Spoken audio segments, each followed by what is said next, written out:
Après avoir été agressée, la jeune fille s'enfuit désespérément. Mais ses agresseurs n'avaient aucune intention de la laisser partir. Les voyant se rapprocher, elle n'eut d'autre choix que de plonger dans le lac et de nager de toutes ses forces vers l'autre rive. Mais contre toute attente, l'un des malfrats sortit un pistolet et ouvrit le feu sur elle. Il savait que si elle parvenait à s'échapper et à alerter la police, il serait traduit en justice.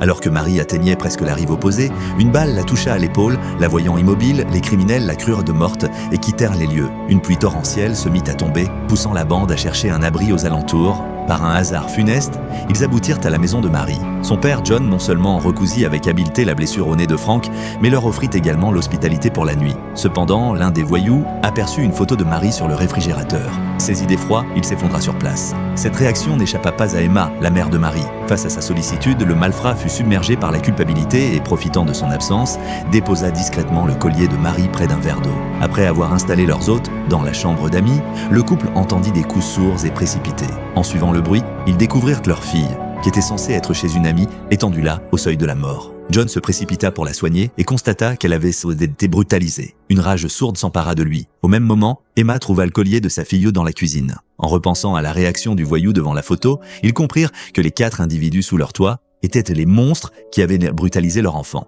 John demanda à sa femme de conduire leur fille à l'hôpital pendant qu'il resterait pour venger Marie. Emma se rendit alors dans la cuisine à la recherche d'une arme. Frank surgit soudain, l'invitant à prendre un verre. Craignant le pire, elle se prêta au jeu. Mais ce qu'Emma n'avait pas prévu, c'est que Frank profiterait d'un moment d'inattention pour se diriger vers l'escalier, où il découvrit Marie, celle-là même qu'ils avaient laissée pour morte. Il comprit alors la gravité de la situation, mais il était déjà trop tard. Ce film s'intitule The Last House on the Left.